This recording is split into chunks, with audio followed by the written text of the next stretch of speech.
గొర్రెపిల్ల వివాహం యొక్క వేడుకలు అనే అంశంలో మూడవ భాగాన్ని ఈ సమయంలో మనం స్పష్టంగా ధ్యానిస్తాం.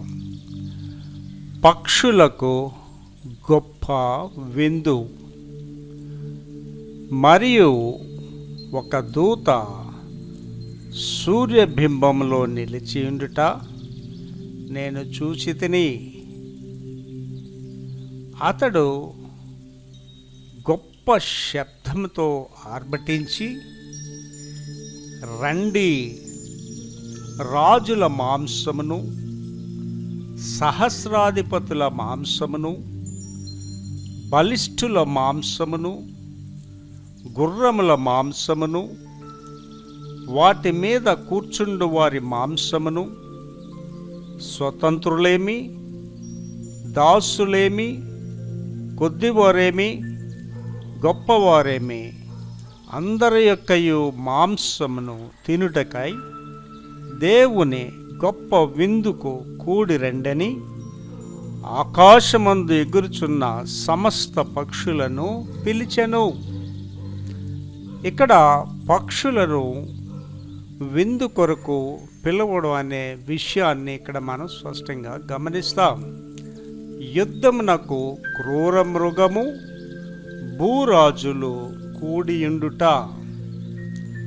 మరియు ఆ గుర్రము మీద కూర్చున్న వానితోనూ ఆయన సేనతోనూ యుద్ధము చేయుటకై ఆ క్రూర మృగమునకును భూరాజులను వారి సేనలను కూడి ఉండగా చూచితిని.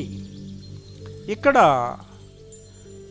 యుద్ధమునకు సిద్ధపడుచున్న ఆ క్రూర మృగమును, భూరాజులను గమనిస్తాం. మృగము అబద్ధ ప్రవక్త అగ్నిగుండములో. అప్పుడు ఆ మృగము దాని ఎదుట సూచక క్రియలు చేసి దాని ముద్రను వేయించుకొనిన వారిని, ఆ మృగపు ప్రతిమకు నమస్కరించు వారిని మోసపరిచిన ఆ అబద్ధ ప్రవక్తయు, పట్టబడిన వారిద్దరూ గంధకములతో మండుచున్న అగ్నిగుండములో ప్రాణముతోనే వేయబడిరి. ఇక్కడ మనం గమనించినట్లయితే మృగము అబద్ధ ప్రవక్త అగ్నిగుండంలో వేయబడిట అనేది గమనిస్తాం. మాంసమును పక్షులు కడుపారా తినెను. కడమవారు గుర్రముల మీద కూర్చున్న వాని నోట నుండి వచ్చిన ఖడ్గము చేత వధింపబడిరి.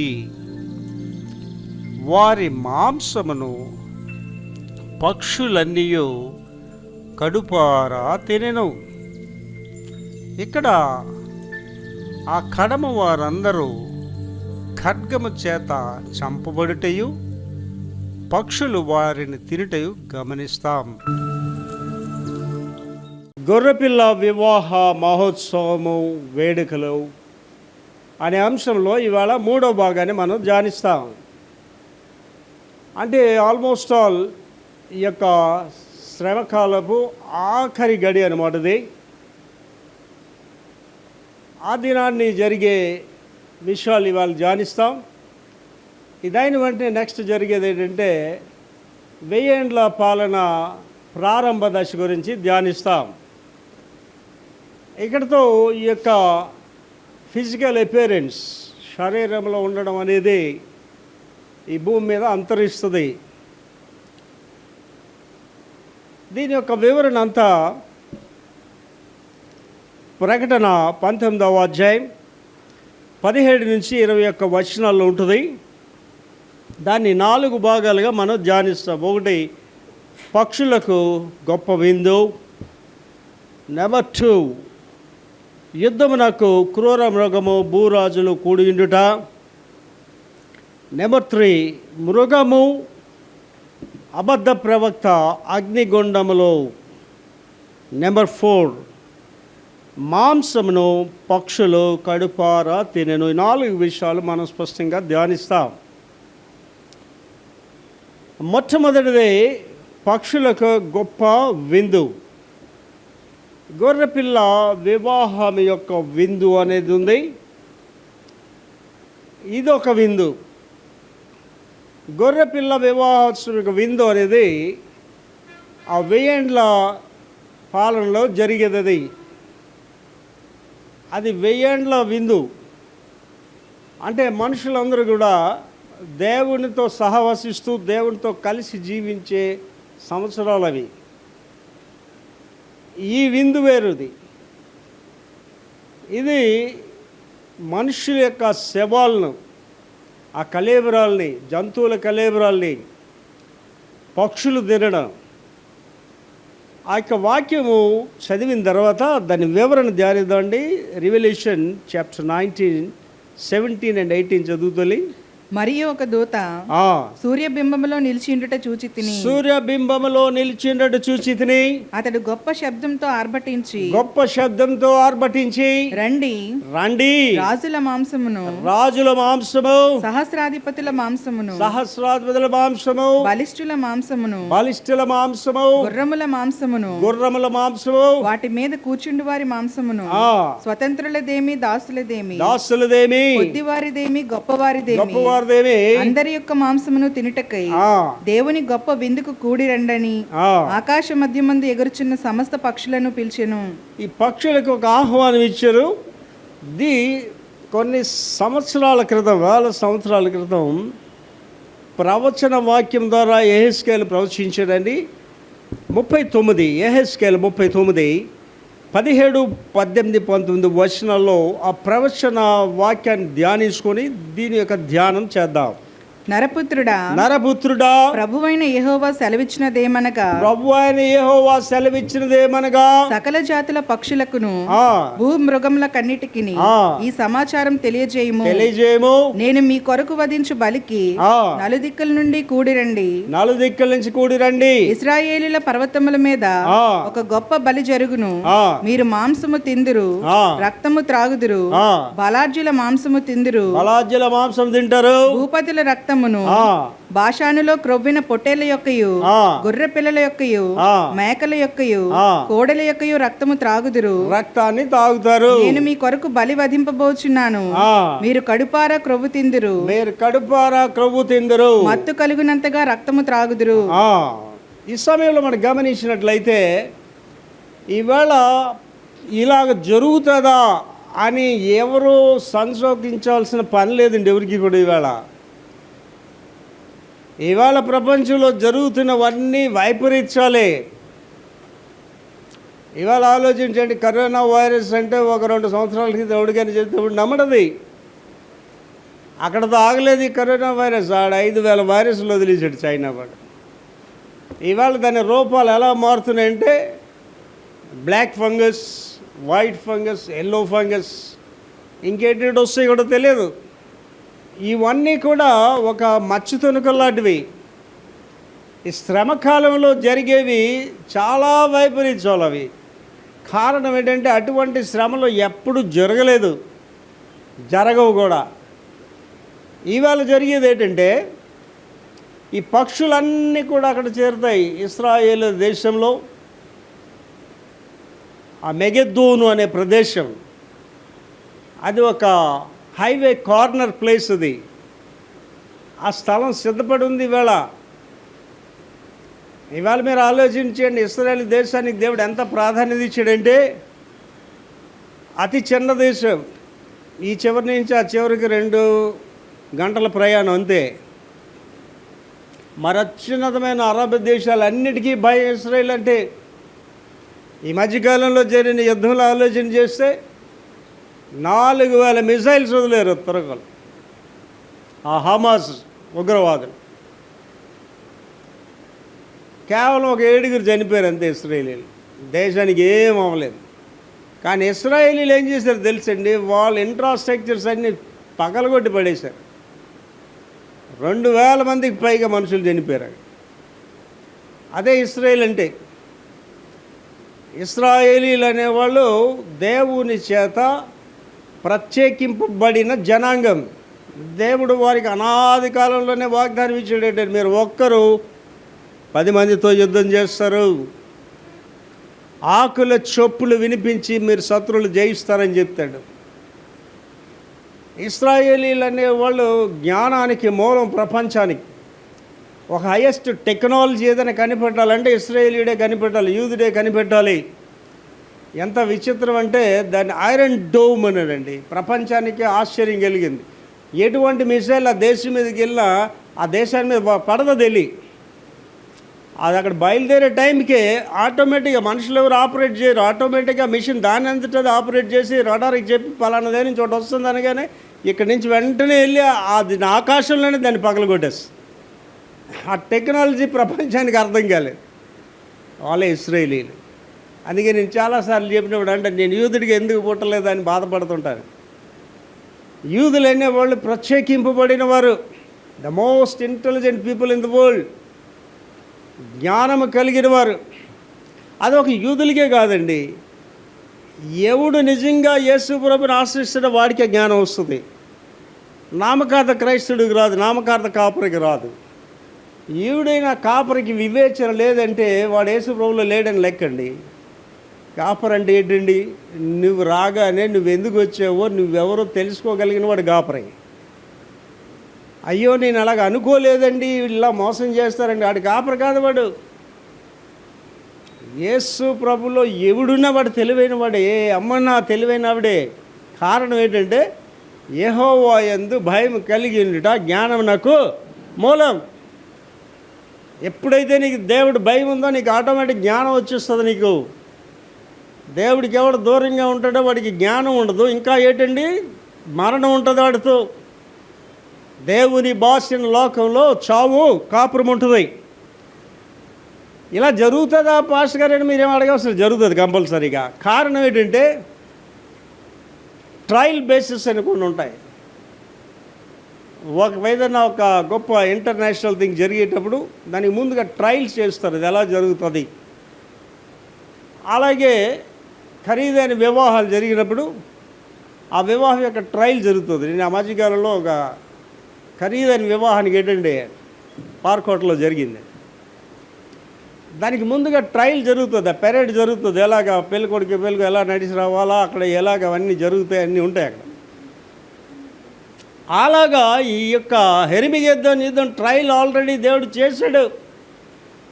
ఒకరోజు ఇశ్రాయేలీయులకి అర్థం కాలేదటండి, మేఘాలు వచ్చినట్టుగా పక్షులు వచ్చేసాయట. ఎందుకు వచ్చాయని చూస్తే కరెక్ట్గా మెగెద్దోని ప్రదేశానికి వచ్చి పేపర్లో వేసారు, ఇంటర్నేషనల్ న్యూస్లో వచ్చింది అది. ఆ మెగెద్దోని ప్రదేశానికి వచ్చి అవన్నీ కొంతసేపు అంతా అక్కడ సంచారం చేసి వెళ్ళిపోయేటండి. ఎందుకు వచ్చేయండి అవి, మనం రోజు రావాలి ఇక్కడికి. దేవుడు చెప్తాడు మీరు వెళ్ళండి అనగానే మనం ఒకటి వెళ్ళిపోవాలి అక్కడికి. ఎందుకండి, విందు, ఫీస్ట్, విందు. ఏటి విందండి, ఎవరండి వాళ్ళు? సహస్రాధిపతులు, గుర్రాలు, పెద్దలు, యుద్ధశూరులు, వాళ్ళ శవాలన్నీ పీక్కొని తింటాయి.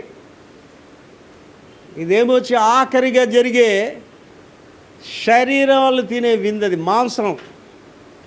ఆ తర్వాత విందు గొర్రెపిల్ల వివాసం విందు, అంటే దేవునితో మనుషులు గడిపే విందది. 1000 సంవత్సరాలు దేవునితో కలిసి మానవులు జీవిస్తారు. శ్రమలు కానీ, బాధలు కానీ, కష్టాలు కానీ, దుఃఖాలు ఏమి ఉండవు అక్కడ.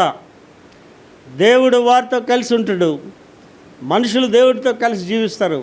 ఆ ఆలోచించుకుంటేనే అత్యున్నతమైన ఆ స్థితి అండి అది. నేను ఎక్కువగా వీటి మీద ధ్యానిస్తుంటా. ఆ 1000 ఏళ్ల కాలంలో జరిగేది ఏంటంటే సాతానుడు బంధించబడతాడు. సాతానుడు పూర్తిగా బంధించాడు, కానీ తాత్కాలికంగా బంధించబడతాడు. ఆ 1000 సంవత్సరాల తర్వాత వాడు రిలీజ్ చేయబడడం, దేవుని అగ్ని వచ్చి ఆయన్ని దర్శించి వేయడం, వాడు పాతాళ బెలలో బంధించబడి అన్నీ ఒకేసారి జరిగిపోతాయి. ఆల్మోస్ట్ వాళ్ళు చెప్పాలంటే ఇదే ఆఖరి వారం, సాతానికి జరిగే ఆఖరి వారు ఇదే. వాళ్ళందరూ అక్కడ కూరుకుంటున్నారు, శాస్త్రాధిపతులు అందరూ కూడుకుంటున్నారు. అక్కడ ఏమవుతుందండి, ఆ కళేబరాలన్నీ తినడానికి రండి రండి, గొప్ప విందు, ది గ్రేట్ ఫీస్ట్. 2వ భాగం 19వ వచనం చదువుదలి. మరియు ఆ గుర్రము మీద కూర్చున్న ఆ వానితోను గుర్రం మీదను కూర్చున్న వానితోను ఆయన సేనతోను యుద్ధము చేయుటకై గుర్రం మీద కూర్చున్న వారంటే ఎవరండి? యేసు ప్రభు కూర్చున్నారు.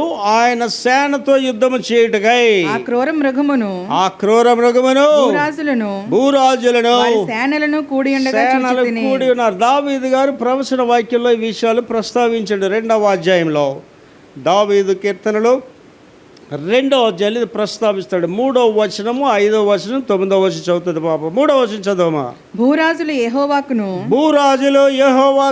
ఆయన అభిషక్తునికి విరోధముగా నిలబడుతున్నారు. ఇవాళ మీరు ఆలోచించండి. ఇవాళ ఇశ్రాయేలు దేశము వాళ్ళు ప్రొటెక్ట్ చేసుకుంటున్నారు. మన జరిగిన యుద్ధం ఏంటంటే వారి యుద్ధం చేయలేదు. ఆ హమాస్ వాళ్ళు ముందు మిజైల్స్ వదిలేరు.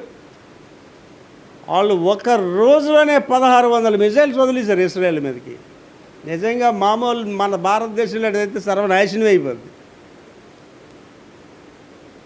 ఇక్కడ ఆలోచన చేసుకోండి. వీళ్ళందరూ కూడా తురక రాజ్యాలన్నీ ఏకమై ఇస్రాయేల్ మీద యుద్ధం చేస్తున్నారు. దేవుని బిడ్డలు ఎప్పుడు ఇస్రాయేల్తోటే ఉంటారు. అమెరికా దేశం ఎప్పుడు ఇస్రాయేల్తో ఉంటుంది. యెరూషలేమును ప్రేమించువారు వర్ధిల్లుతారు. ప్రతి క్రైస్తవుడు ఇశ్రాయేల్ గురించి ప్రార్థన చేయాలి. కారణం ఏంటంటే మనం ఇశ్రాయేల్తో ముడిపడి ఉన్నాం. యెరూషలేము క్షేమము కొరకు మనం అందరం ప్రార్థన చేయాలి. వీళ్ళందరూ ఏకంగా కూడుతారటండి. దేనికండి? దేవుని మీద తిరుగుబాటు చేయడానికి. 5వ వచనం చదువురా. ఆయన ఉగ్రుడై వారితో పలుకును. అయితే ఆయన ఉగ్రుడై వారితో పలుకుతాడు. ప్రచండ కోపము చేత వారిని తల్లడింపు చేస్తాడు. 9వ వచనం చదువురా. ఇనుప దండముతో నీవు వారిని నలుగొట్టెదవు. ఇనుప దండంతో వారిని నలగొడతావు. కొండను పగలగొట్టినట్లు ముక్క చెక్కలుగా చేస్తారు. ఇక్కడ ఆలోచన చేయండి. గత మెసేజ్లో మీకు చెప్పా. మొదటగాను గుర్రిగను ముదమారగా వచ్చాను. ఇప్పుడు దేని మీద వస్తున్నాడండి? ఆయన గుర్రం మీద వస్తున్నాడు. కొదమ సింహం రీతిని వస్తున్నాడు. ఆలోచించండి. వీళ్ళందరూ అక్కడ గ్యాదర్ అయ్యారండి. ప్రపంచం అంతా అక్కడ గ్యాదర్ అయ్యారు. కానీ వాళ్ళందరూ కూడా దేవుని యొక్క అగ్నితో ఆ ఖడ్గంతో నాశనం అయిపోయారు. ఆ శవాలు కూడా అక్కడ ఉండడానికి వీల్లేదు. దేవుని ప్రణాళిక ఎలాగుంటుంది చూడండి. ఎవరికి పని పెట్టాడు? పక్షులకు పని పెట్టాడు. పక్షులు అంటే చూశారు కదా, చిన్న చిన్న పక్షులు కదా, రాబందులు అంటారు. పెద్ద పక్షులు ఒక మనిషిని ఈజీగా తినేస్తుంది ఒక పక్షి. అటువంటి పక్షులు అవి. అంటే వాడికి సమాధి యోగం కూడా లేదు. వాడి కలేబరాలు తినడమే. అంటే దుర్మరణాలు ఎలాగుంటాయంటే యెజబెల్ రాణి అనేది చాలా భయంకరాలు. ఆహాబు రాజు భార్య. ఏ స్త్రీ భర్తకి అవిధేయాలుగా ఉంటుందో ఆ స్త్రీలో యెజబెల్ స్పిరిట్ ఉన్నదంటారు. యెజబెల్ అనేది చాలా భయంకరమైన రాణి. అది ఎలా చేసిందంటేనండి, దాని పాదం ఒకటే దొరికిందటండి. దాన్ని దేహం అంతా కుక్కలు తినేసాయి. రక్తాన్ని కూడా కుక్కలు నాగేసాయి. చాలా జాగ్రత్తగా మీరు ఆలోచన చేసుకోవాలండి. దుర్మరణాలు అనేవి చాలా భయంకరంగా ఉంటాయి. అంటే కొంతమంది చాలా మంచి వ్యక్తులని మనం అంటాం, కానీ మరణం చెప్తుంది ఎవడో. ప్రతి మనిషి వాడు గమనించుకోవాలి ఏంటంటేనండి, your death will speak about you. నీ మరణం నీ గురించి మాట్లాడుతుంది. ఈ మధ్యకాలంలో ఒక గొప్ప దైవజనుడు మరణించాడు గత వారంలో. అంతకుముందు ఒక క్రైస్తవ కుటుంబంలో మరణించాడు. ఆ ఇంట్లో శవం కూడా తీసుకోలేదు. కోవిడ్ శవం అంటే తీసుకెళ్ళి చావుల మొదలు గెప్పెట్టేశారు. ఎవరు వెళ్ళలేదు ఆ సమాధికి. కానీ గత వారంలో చనిపోయిన దైవ సేవకుడు ఎంతమంది జనం వచ్చారంటే వాల్టర్ సెమిటరీలోనే జరిగింది. నేను అది చూసి అనుకున్న ఆయన మరణం, ఆయన సమాధి ఆయన గురించి మాట్లాడుతుంది. అక్కడ వచ్చిన వాళ్ళందరూ చెప్తున్నారు, సేవకుని ఆత్మ మా మీద ఉన్నదని చెప్తున్నారు. సేవకుడు అంటే ఏమిటండి? డబ్బులు కలెక్ట్ చేసుకున్నాడు సేవకుడా? వచ్చారా, కానుకలు ఇచ్చారా, వెళ్ళిపోయిన వాడా సేవకుడు? జీతగాడే నిజమైన కాపరే గొర్రెల కొరకు. నేను ఒక అమ్మకు ఫోన్ చేసి, అమ్మా ఏంటి సంగతి? ఫస్ట్ గారండి మా అక్క ఫోన్ చేసిందండి. ఎందుకమ్మా చేసింది? అమ్మ మీ చర్చ అవుతుందా అని అడిగింది. అవుతుందా అక్క? మరి మీ చర్చ మా చర్చ అవటం లేదు అని చెప్పింది. మరి మీ చర్చ అయితే మీకు భయం లేదా, కరోనా వైరస్ భయం లేదంటే మాకు భయం లేదు అని చెప్పిందండి. ఏమి అని అడిగిందండి. మా పాస్టర్ గారు తెల్లవారే 4:30 గంటల లేచి ప్రార్థన చేస్తారు. మా పాస్టర్ గారు మాకేం చెప్పారంటే మీరు చెయ్యకపోయినా ప్రార్థన పర్లేదు, నా ప్రార్థన మిమ్మల్ని కాపాడుతుంది అని చెప్పారు. ఆలోచన చేయండి. ఇవాళ నీ యొక్క మరణం అనేది నీ గురించి మాట్లాడుతుంది. నువ్వు డబ్బుల కొరకు సేవ చేస్తే ఆ డబ్బుతోనే నాశనం అయిపోతావు. నీ డబ్బు నేను కాపాడదు. ఏంటి ఇవాళ మీరు వింటున్నారు కదా, సేవకులు 50 లక్షలు ఖర్చు పెట్టామండి, అయినా ప్రయోజనం లేదండి, చనిపోయాడండి, గొప్ప సేవకుడు అండి అని. నేను అంటానండి, గొప్ప సేవకుడు అని నాడు, గొప్ప దొంగ సేవకుడు అని చెప్పాలి.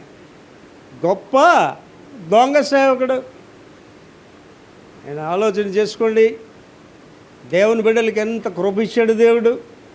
నా యందు విశ్వాసం ఉంచువాడు నేను చేసిన వాటికంటే అద్భుత కార్యాలు చేస్తాడు.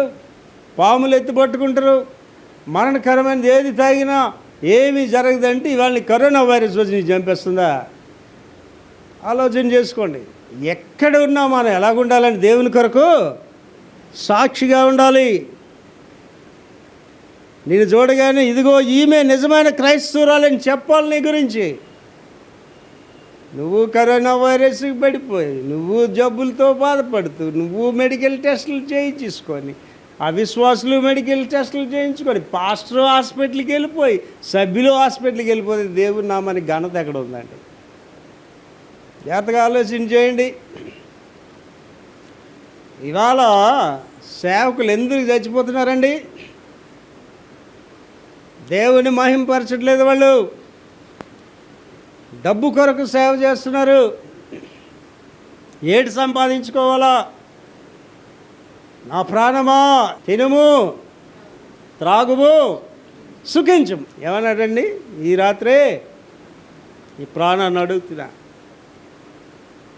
నా దగ్గర డబ్బులు ఉండవండి, ఇటుకని డబ్బులు ఖర్చు పెడతా. దేని గురించి ఆలోచన ఉండదు.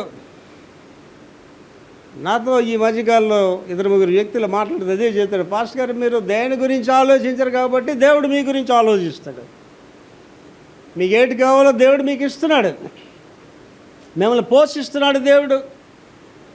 40 సంవత్సరాలు వారికి తిండి పెట్టి, వారి బట్టలు మాసిపోకుండా, వారి చెప్పులు అరిగిపోకుండా కాపాడి దేవుడు నిన్ను నన్ను పోషించలేడండి? ఇక ఏకదం ఇక్కడంతా ఏమైందండి, ఆ పక్షులు వచ్చి వాళ్ళ కలేబరాలు తినేస్తున్నాయి. అవి రెండో భాగంలో ఏం ధ్యానించామండి? తిరుగుబాటు అనేది ధ్యానించాం. 20వ అధ్యాయంలో దాని వివరణ చూస్తాం. గోగు మాగోగు అనే వివరణ చూస్తాం. ఈ కూర్చబడడం అనేది, ఈ భూలోక రాజులందరూ కూర్చబడడం అనేది ఈ గోగు మాగోగు. ఈ గోగు మాగోగు వివరణ 20వ అధ్యాయంలో మీకు డీటెయిల్గా తెలియజేస్తాను. కానీ టూకీగా ఏంటంటే, దేవునికి వ్యతిరేకమైన రాజ్యాలన్నీ ఒక దగ్గర కూడుకుంటావే గోగు మాగోగు. ఎవరు యేసయ్యకి వ్యతిరేకంగా ఉంటారో దేశాలు, వ్యక్తులు వారు ఒక దగ్గర కూడుకుంటారు. అదే హెర్మిగెద్దోని యుద్ధం. వారితో యుద్ధం చేసాడు మనుషులు కాదు, దేవుడే చేస్తాడు. ఇక్కడ ఇప్పుడు జరిగే యుద్ధాలన్నీ మనుషులు చేసేవి కాదు, డైరెక్ట్గా దేవుడే. వచ్చే దాంట్లో కూడా ధ్యానిస్తాం దేవుడు ఎలా యుద్ధం చేస్తున్నాడు. డైరెక్ట్గా దేవుడే. ఆఫ్ని ఫినేహస్లు అవిధేయులై భ్రష్టులు అయిపోయినప్పుడు అక్కడ చెప్పబడిన మాట ఏంటంటే, ఆ తండ్రి వాళ్ళతో చెప్తాడు, ఒరే ఒక మనిషికి వ్యతిరేకంగా తప్పు చేస్తే వాడి గురించి దేవుడికి మొరబెట్టుకుంటాం, దేవుడికే వ్యతిరేకంగా తప్పు చేస్తే వాడి గురించి ఎవరికి మొరబెట్టుకుంటాం? ఇక్కడ ఉన్న వాళ్ళందరికీ నేను మనవి చేస్తున్నానండి, ఇవాళ మీరు మనుషులతో పోరాటాలు మానుకోండి. ఏ మనిషి మిమ్మల్ని ఏం చేయలేడు. కానీ ఇక్కడ ఉన్న వాళ్ళందరూ గమనించుకోవాలి, దేవుని చేతిలో పడతాం ఈరోజు. అది మాత్రం గమనించుకోండి ప్రతి ఒక్కడు కూడా. ఏంటి, నా జీవితంలో నేను ఆరోగ్యంగా ఉండడానికి, క్షేమంగా ఉండడానికి కారణం చెప్తున్నా. నేను ఎవరిది ఒక నయా పైసా నేను ఆశించలేదు. నా కష్టార్జితం తినడం నేర్చుకున్నా. మా తండ్రి గారు అలా నేర్పించాడు. ఎవరిది మీరు ఆశించకూడదండి. నేను ఇవాళ ఉదయకాలంలో ప్రార్థన చేస్తూ నేను ఎవరికైనా ఎక్కడైనా బాకీ ఉన్నానో ఆలోచన చేసుకున్నాను. ఎక్కడ ఎవరికైనా అప్పులు బాకీ లేను, దేవుడు అన్నీ క్లియర్ చేసి రెడీగా దేవుడు పిలిచి వెళ్ళిపోవడానికి ఆలోచన చేసుకుంటే ఒకసారి వేకువజానే లేకండి, ప్రార్థన చేయండి. ఎవరినైనా మాట ద్వారా బాధ పెట్టైనా జ్ఞాపకం చేసుకోండి. ఎవరి సొమ్మైనా అన్యాయంగా తీసుకున్నానా జ్ఞాపకం చేసుకోండి. ఎవరికైనా మోసం చేసినా జ్ఞాపకం చేసుకోండి. వాటి నుంచి పైకి రండి. లేకపోతే ఇవన్నీ మీకు తీర్పు సింహాసనం మీద మీ మీద దోషారోపణ చేస్తాయి. నువ్వు ఇలా చేశావు, నువ్వు ఇలా చేశావు దోషారోపణ చేస్తావి. నా ఉదయకాల ప్రార్థనలో ఇవన్నీ చేస్తానండి నేను. ఆత్మయు దేహము జీవమును దేవుని ఎదుట నిందారహితంగా ఉండాలి అండి. జక్కయ్య ఎందుకు ఆశీర్వదింపబడ్డాడండి? ఆ 18వ అధ్యాయంలో ప్రభువారు చాలా స్పష్టంగా చెప్పారు, ధనవంతుడు దేవుని రాజ్యంలో ప్రవేశించుట దుర్లభం అని చెప్పారు. అయిపోయింది. పాపాడు బహుగా వ్యాకులు పడుచు వెళ్ళిపోయాడు. ఎందు గురించి అండి? వాడు మిగుల ధన సంపన్నుడు. 19వ అధ్యాయం రాగానే అక్కడ ధనవంతుడికి దేవుడు ఏమంటున్నాడు? జక్కయ్య, ఈవేళ నీ ఇంటికి రక్షణ వచ్చింది. ఎందుకు వచ్చింది రక్షణ? జక్కయ్య తన తప్పు తెలుసుకున్నాడండి. ఎవడి దగ్గర అన్యాయంగా తీసుకున్నాడో వారికి తిరిగి మళ్ళీ వెళ్ళి 4 గంటలుగా ఇచ్చేసాడు. నేను ఎవడి దగ్గర వాడి సొమ్ముని ₹1 కూడా నేను ఎవడి దగ్గర అన్యాయంగా తీసుకోలేదండి. నాది కానిది నేను తీసుకోలేదు. నీతిగా పెంచాడు మా తండ్రి. మా తండ్రి నీతిగా పెంచాడండి. ఎంత ధైర్యంగా మేము నిలబడి మాట్లాడగలుగుతున్నాం అంటే, 4 కుమారులకి కట్న కానుకలు తీసుకోలేదు మా నాన్నగారు. నా కొడుకు నేను కట్న కానుకలు తీసుకోలేదు. క్రైస్తవుడు అనే వాళ్ళ నీతి ఉండాలండి. నీలో క్రైస్తవ నీతి లేకుండా ఏం ప్రార్థన చేస్తావు? నీ ప్రార్థన ఎవడు వింటాడు అసలు? నువ్వు హఠాత్తుగా చస్తే ఎవడు బాధపడ్డా నీ గురించి? నేను ఇక్కడ ఉన్న వాళ్ళందరికీ మనవి చేస్తున్నా, ఈ వాక్యం తన ప్రపంచంతో నేను మనవి చేస్తున్నా, చెకప్ యువర్ సెల్ఫ్. నువ్వు పరీక్ష చేసుకో. ఎవరినైనా మాటతో బాధ పెట్టావా? ఏం మరి వెళ్ళి వాళ్ళ దగ్గర క్షమాపణ అడుగు. నేను చిన్న పిల్లలు కూడా వెళ్ళి క్షమాపణ అడుగుతానండి. ఎవడి దగ్గర అన్యాయం తీసుకున్నావా? డబ్బు తీసుకెళ్ళి ఇచ్చాడికి, లేకపోతే నరకంలో నువ్వు ఉంటావు. ఆమోస్ చెప్తున్నాడు, ఇదిగో మీరు బిగబట్టిన డబ్బు పరలోక రాజులు ఏం చేస్తుందటండి? కేకలు వేస్తుందట. చాలా జాగ్రత్తగా ఆలోచన చేసుకోండి. ఏది ఈజీగా తీసుకోకండి. మనుషులకు భయపడకండి. ఎవడు మిమ్మల్ని ఏం చేయలేడు మనిషి. దేవుడికి మాత్రం భయపడండి. ప్రతి వాని జీతము పట్టుకొని ఆయన వస్తున్నాడు. ఆయన అయిపోయింది. వేషధారణ క్రైస్తవ జీవితాలకి మోసపూరితమైన సేవకులు ముగింపు అయిపోయింది. ఆల్మోస్ట్ ఆల్ దొంగ సేవకులందరూ చస్తున్నారు. దొంగ విశ్వాసులందరూ చస్తున్నారు. శ్రమకాలం స్టార్ట్ అయిపోతే ఇంక అయిపోయింది. దొంగ విశ్వాసుల పని అయిపోయింది. దొంగ సేవకుల పని అయిపోయింది. ఇంకా ఎవడైనా యేసు ప్రభు గురించి జీవించాలంటే మొదట 3.5 సంవత్సరాలు హతసాక్షిగా జీవించాలి. వాడు ప్రభు కొరకు చచ్చిపోవడానికి సిద్ధంగా ఉన్నాను అనుకున్నవాడే ప్రభు కొరకు జీవించగలడా వేళ. కనుక అక్కడ ఆలోచన చేసుకోండి. గోగు మాగోగు గురించి 20వ అధ్యాయంలో డీటెయిల్గా ధ్యానిస్తాం. నెంబర్ 3, మృగము అబద్ధ ప్రవక్త అగ్నిగుండంలో. మృగము అబద్ధ ప్రవక్త. మృగం అనేది డైరెక్ట్ లూసిఫర్ వాడు, సాతానుడు వాడు. ఆ రాజుల గురించి ధ్యానించినప్పుడు 7 రాజులు, కడమటవాడు వస్తాడు. 8వ రాజు వాడే సాతానుడు. 7వ రాజు ఎవడంటే అబద్ధ ప్రవక్త. ఎవడైనా అవ్వచ్చు, పోపు అవ్వచ్చు, లేకపోతే చైనా ప్రెసిడెంట్ అవ్వచ్చు, అమెరికా ప్రెసిడెంట్, ఎవడైనా అవ్వచ్చు అబద్ధ ప్రవక్త. అబద్ధ ప్రవక్త అంటే తప్పుడు ప్రవచనాలు చెప్పేవాడు, తప్పుడు బోధలు చేసేవాడు. ఇవాళ ఎవడండి యథార్థమైన బోధలు చేస్తున్నాడు? చాలామంది కాపురులు ఏమంటారంటే గద్దించకూడదని చెప్తాడు. మంచి మాటలే చెప్పాలట అడిగి. ఏమంటే దైవ సేవకుడు దేవుడిచ్చిన కృపేంటండి? గద్దించుటకు, బుద్ధి చెప్పుటకు, హెచ్చరించుటకు సమర్థుడై ఉండాలి. తండ్రి బిడ్డలు గద్దించకపోతే బిడ్డలు పాడైపోతారండి. మా నాన్నగారు మమ్మల్ని ఎంత ప్రేమించాడో అంత గద్దించేవాడు. అంటే నా కొడుకు నేను చాలా ప్రేమిస్తాను. గద్దింపు కూడా తత్సమానంగా ఉంటుంది, ఎక్కువ ఉంటుంది ఇంకా కొద్దిగా. బెత్తము వాడని తండ్రి కుమారుడి విరోధి. నీ బిడ్డలకి నువ్వు తప్పు అని చెప్పట్లేదంటే your enemy to your children. బిడ్డలకి చెప్పాలి, నువ్వు తప్పు చేస్తున్నావమ్మా, రే నువ్వు చేస్తుంది రైట్ కాదని చెప్పాలి. చెప్పలేదంటే అర్థం ఏంటంటే వాళ్ళ నాశనానికి, వాళ్ళ యొక్క శాపానికి నువ్వు కారకుడు అవుతావు. చాలా జాగ్రత్తగా ఆలోచన చేసుకోవాలి. కనుక మృగం అంటే సాతానుడు. అబద్ధ ప్రవక్త అనేవాడు ఎవడు తయారవుతాడో మనకు తెలియదు, కానీ అబద్ధ ప్రవక్త అనేవాడు ఉంటాడు. 20వ వచనం చదువుదలి. అప్పుడు ఆ మృగమును అంటే సాతానుడు దాని ఎదుట సూచక్రియలు చేసి దాని ముద్రను వేయించుకున్న వారిని, ఆ మృగపు ప్రతిమకు నమస్కరించిన వారిని మోసపరిచిన అబద్ధ ప్రవక్తయు పట్టబడి వారిద్దరూ గంధకముతో మండు అగ్నిగుండములో ప్రాణముతోనే వేయబడిరి. ప్రాణంతోటే వేయబడ్డారట అండి. అయిపోయింది, సాతానుడి పని అయిపోయింది, మృగం పని, అబద్ధ ప్రవక్త పని కూడా అయిపోయింది.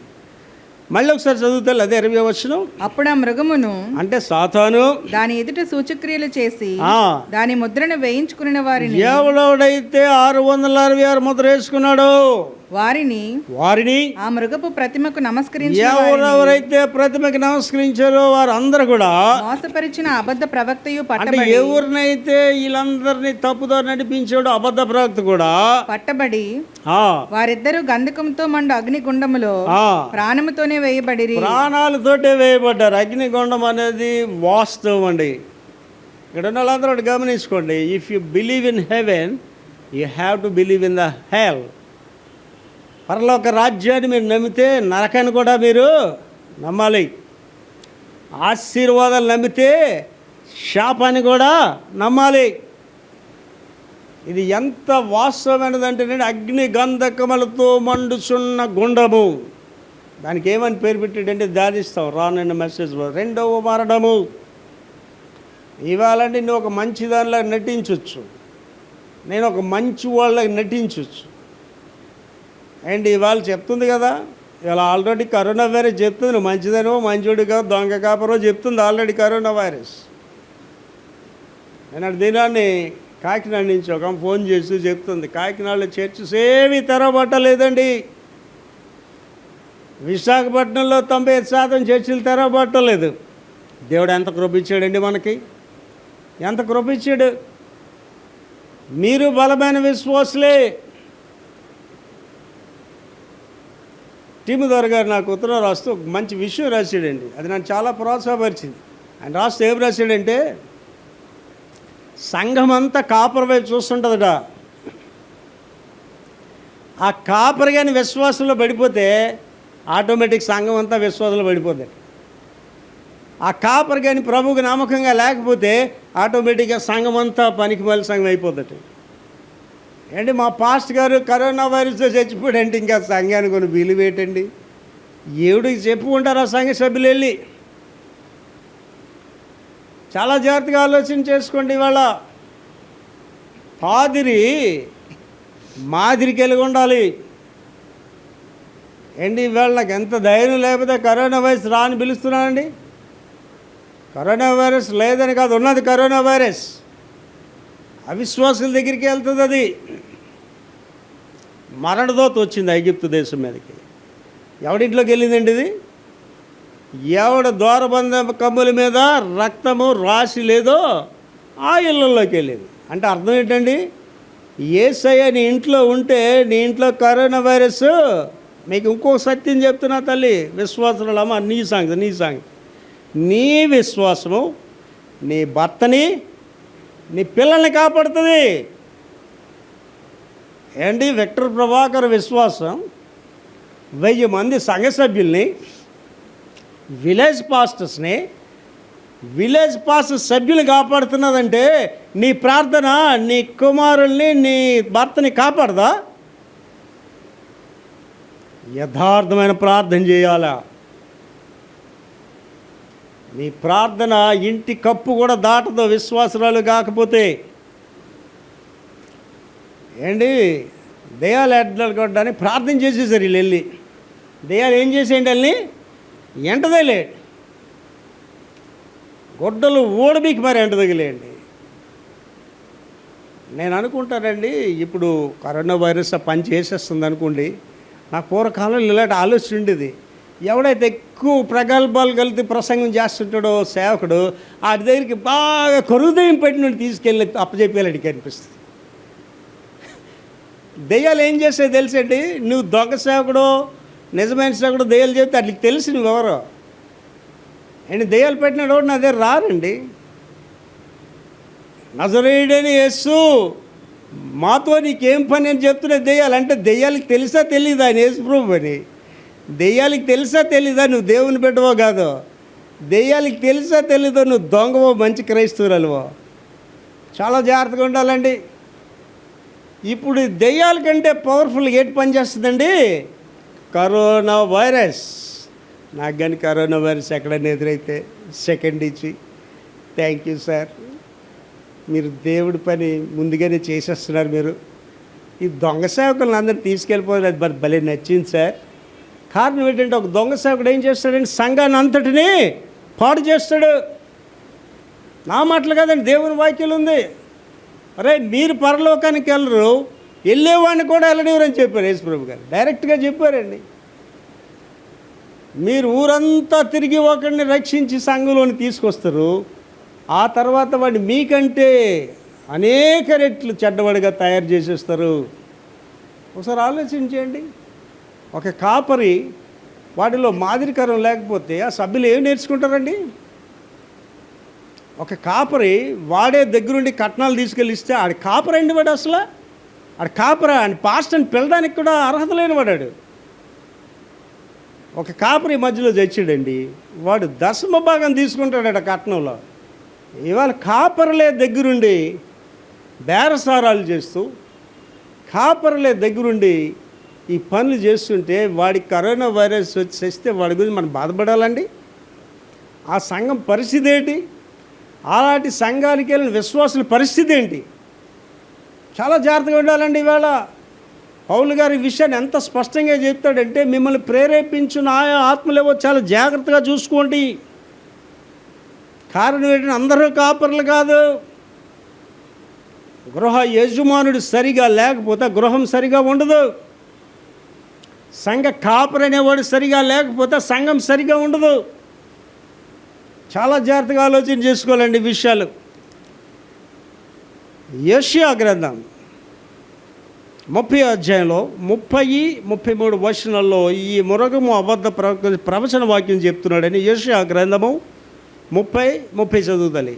యెహోవా తన ప్రభావం గల స్వరమును వినిపించును. యెహోవా తన ప్రభావం గల స్వరమును వినిపిస్తాడు. ప్రచండమైన కోపముతోను దహించు జ్వాలతోను పెలపెలయను గాలివాన వడగండ్లతోను తన బాహువు వాలుట జనులకు చూపించును.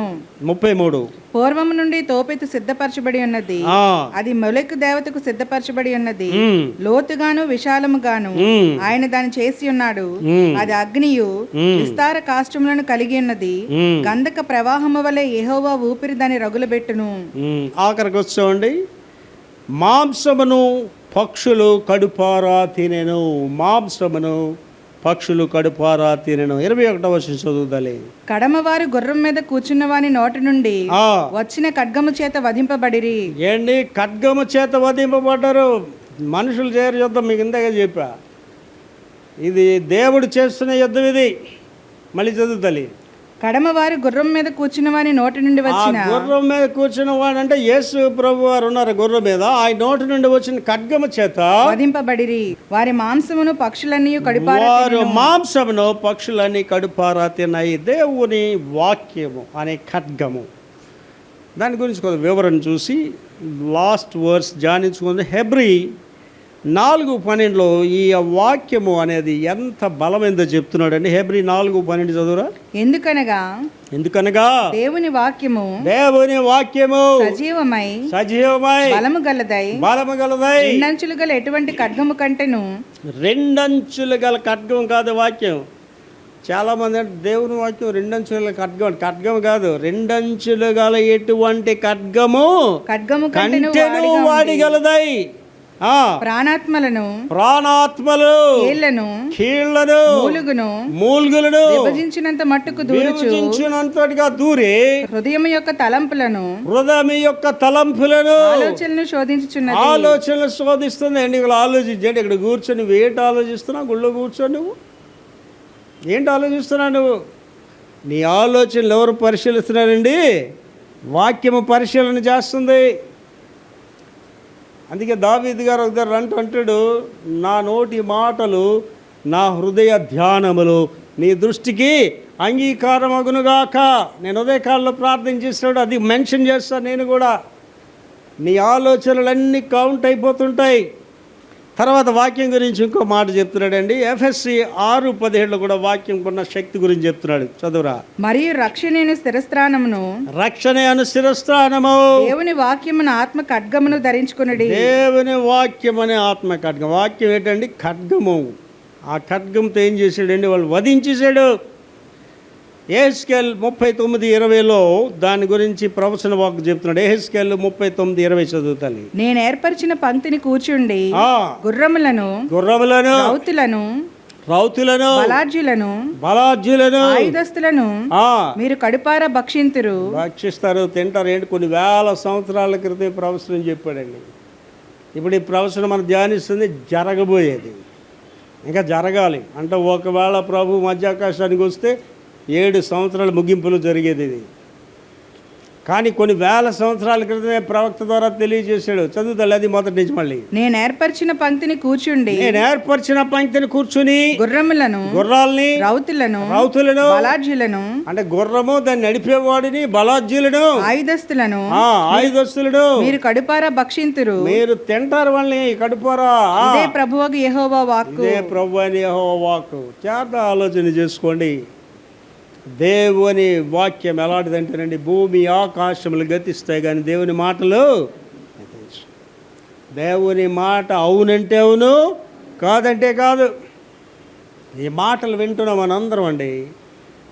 నేను సంఘానికి మనం చేసేది ఏంటంటే, రేప్చర్ చాలా సమీపంలో ఉంది. ప్రభు మధ్యాకాశానికి త్వరలో రాబోతున్నారు. సిద్ధపడి ఉందాం. ఇవేవి నీతో రావు, నీ ఆస్తిపాస్తులు రావు, నీ బ్యాంక్ అకౌంట్లు ఏవి నీతో రావు అండి. గత కాలంలో ఆ యొక్క ముస్లిం దేశాల్లో అక్కడ యుద్ధాలు జరుగుతునేటప్పుడు నేను ఒకటి ఆలోచించేవాడిని, అయ్యో ఏంటి యుద్ధాలు, ఆ పిల్లలు స్కూల్కి వెళ్ళరు, వాళ్ళకి విద్యాబుద్ధులు ఉండవు. అది ఒక పర్టికులర్ దేశాల గురించి ఆలోచించేవాడిని. ఇవాళ ఆలోచించండి, ప్రపంచంలో ఒకటి స్కూల్కి వెళ్ళట్లేదు. ప్రపంచంలో స్కూల్స్ అన్నీ మూగిపోయి. ఎవడైనా ఆలోచించాడు? ఇది ఎప్పుడైనా ఊహించామా? మనం ఊహించని పరిణామాలు జరగబోతున్నాయి త్వరలో. ఈ యొక్క కరోనా వైరస్ తగ్గిపోతుందని ఎవరు ఆలోచన చేయకండి. ఇప్పుడు సెకండ్ ఫేజ్ అంటున్నాడు, థర్డ్ ఫేజ్ అంటున్నాడు, బ్లాక్ ఫంగస్ అంటున్నాడు, వైట్ ఫంగస్ అంటున్నాడు, ఎల్లో ఫంగస్ అంటాడు. ఇంకా వైపరీత్యాల్లోనికి వెళ్ళిపోద్ది. ఇంకా వరస్ట్గా తయారవుతుందండి ప్రపంచ పరిస్థితి. ఇవన్నీ దేనికి దారితీస్తాయంటే ప్రభు యొక్క రాకడకు, 7 సంవత్సరాల శ్రమ కాలానికి ఇవి దారితీస్తాయి. కనుక మెలకువగా ఉందాం. ఇంకా ఏదో వెలగబెడదాము, ఇంకా ఏదో సాధిద్దాము, ఇంకా అక్కడికి ఎగురుదామని ఆలోచనలు పక్కన పెట్టి మారు మనసు పొందుదాం. మనం చేస్తున్నా కళ్ళు మూసుకుని అందరూ కూడా ప్రార్థన చేసుకుందాం. ప్రతి ఒక్క వ్యక్తి కూడా మరుసటి గడియ మీద కాదు. దావీదు గారు తన అనుభవంలో చెప్తా అంటాడు, నా దినములు లెక్కించుకోవడం నాకు నేర్పించు ప్రభువా అంటున్నాడు. మరణం నీ మీదకి ఎప్పుడు వస్తుందో తెలియదు. ఇంకొంతకాలం తాగుదాం అనుకుంటున్నావా, మధ్యలోనే నీ ప్రాణం ఆగిపోద్ది. ఇంకా కొంత డబ్బు సంపాదిద్దాం అనుకుంటున్నావా, మధ్యలోనే నీ ప్రాణం ఆగిపోద్ది. ఇంకా ఈ భూమి మీద ఏదో సాధిద్దాం అనుకుంటున్నావా, మధ్యలోనే నీ ప్రాణం ఆగిపోద్ది. ఆఖరి అధ్యాయంలో ఈ మాటలు చెప్తున్నాడు. ఈ మాటలు వినువాడు ప్రభు అయిన యేసు రమ్ము అని పిలమని చెప్తున్నాడండి. ఎప్పుడు పిలగలమండి ప్రభు అయిన యేసు రమ్ము అని?